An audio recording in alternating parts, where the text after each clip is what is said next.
dari sisi pertemanan lah. Jadi mayoritas yang nonton Saudara Berkelas juga sering bahas tentang pertemanan. Kan orang ngelihat untuk berteman dengan si A kita harus capai level A dulu.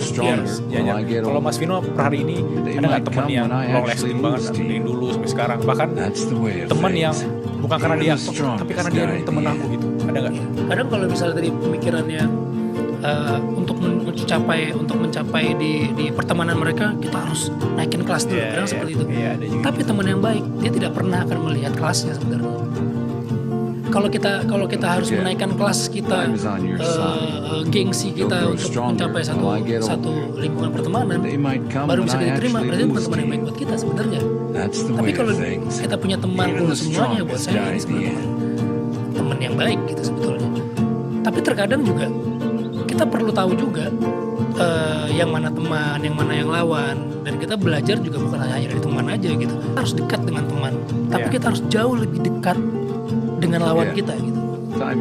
Kita boleh dekat dengan teman, kita harus lebih dekat dengan lawan mereka. Biar kita tahu apa yang akan dilakukan terhadap kita gitu. Buat saya ini kan fiktif, tapi di dunia sekarang ini mungkin aja terjadi. Dan pertemanan yang saya lakukan selama ini, alhamdulillah saya masuk dalam lingkungan yang cukup produktif gitu. Teman-teman saya dari kecil sampai sekarang kita masih berhubungan, kita masih bahkan keluarga dan istrinya menjadi satu keluarga besar buat kita gitu. Tapi nggak menjadikan itu sebagai tembok kita tidak bergaul dengan teman-teman yang lain. Buat saya temanan harus terus di-maintain, harus terus dijaga, harus terus dibangun. Karena kalau misalnya buat saya pribadi ya silaturahmi itu juga membuka pintu rezeki gitu kan. Dan itu benar, setuju banget. Bahkan sekarang faktanya kita mau bekerja di industri apapun, pasti orang akan lihat, coba gue masukin temen gue dulu. Karena apa? Karena kadang-kadang bukan masalah skill, tapi masalah kepercayaan. Percaya, nanti skill lo gue ajarin.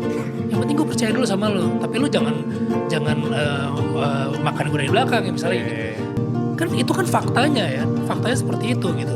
Jadi memang semakin banyak kita pertemanan, semakin banyak ruang kita bergerak, semakin banyak. Kalau saya di entertainment, ruang berkreasi kita lebih banyak, gitu. Networking kita lebih banyak, link kita lebih banyak, dan pasti itu membuka rezeki yang baru sih. Luar biasa. Karena kalau kita fokus pada pertemanan doang, bisa jadi kawan tadi potensial jadi lawan. Jadi kalau kita juga bisa melihat nih mana potensial lawan tadi, itu kita bisa lebih leluasa dalam konteks